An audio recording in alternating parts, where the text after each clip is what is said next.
Yeah, so that's the new boat. A Quintrex 420 Fishseeker, pretty much the same size as what the Buster was. This one has a little bit more freeboard. It feels a little bit larger. Now, the plans are for this boat is to not pimp it. I am not going to pimp this boat.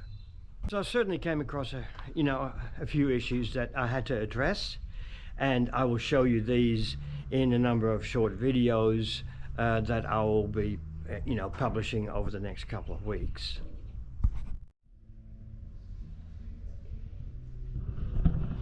Yeah, so when you get a new boat, there's a few things that you really try to sort out at the start. Well, I've had this thing for a couple of days now, and to my absolute surprise, this morning when I pulled the floor sheets out.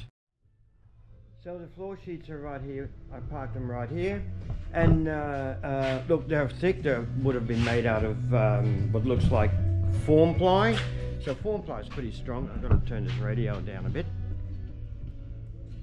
I was really surprised when I pulled them up, to see this incredibly strong floor. This structure on the floor is just amazing. A lot of welding has gone into that.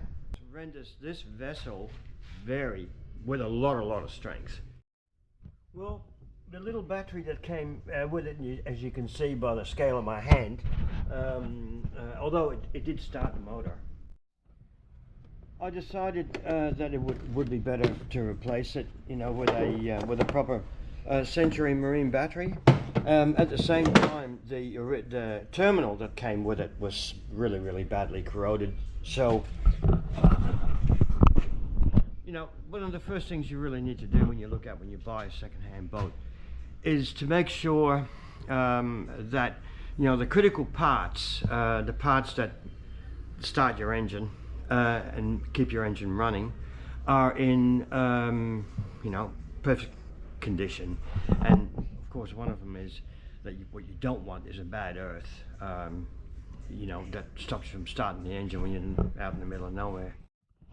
And then of course there's the process of sanitizing, people usually leave all their shit in all the hidey holes in the boat under hatches. So I did decide to just turf a lot of stuff, a few life jackets that have been in there probably for the last 15 years collecting mold. Anyway, and what is that? Well, that is a sinker.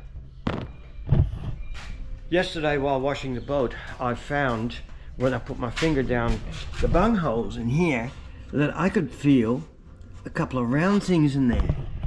I'm going, sinkers, no! And access to that part down there is going to involve removing that bit of checker plate aluminium. Now that I'm not really that thrilled about. So there were a couple of things that stood out when I went to look at this boat. Well, actually, when the boat came, when I saw it on Marketplace, and one of them was that the condition of the hull overall. It's still shiny. Oh, look, it's got a bit of road dust on it there now, but the hull looks really straight, with no damage that I could see. The trailer was what I would say in acceptable condition.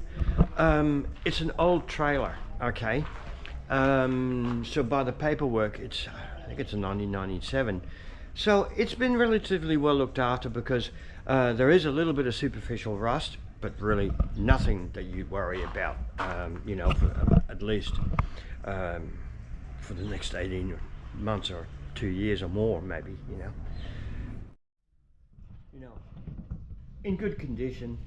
The wire rope is still okay, but it's a 1-to-1 ratio, so when we tried to get it in the other day, when I first had a ride in it, yeah, the last 2 feet were pretty hard. So I actually put on a new 3-speed winch. So I've added my little winch handle pouch because I have lost that many winch cranks in the past. So as I said, apart from the spark plugs having a bit of corrosion on it, and the condition of the engine, overall it looked pretty clean, and there was certainly no evidence in here of that it was neglected. So what's next? Well, yesterday I found a pair of muffs, probably the last one in town. Stuck it on the engine, and I ran it. And look, the telltale wasn't perfect. It did certainly pump a lot of water, and it certainly did out on the water the other day. But it wasn't as good as probably what I would have liked it to have been. But then again, I had the same problem with the 4-stroke Yamaha. There's a few videos back that I did, and yeah, unless you really got a bit of water pressure and also really squeeze those muffs really hard onto the leg of the engine, it wouldn't pump that great. Anyway, the jury is still out on that impeller on this engine.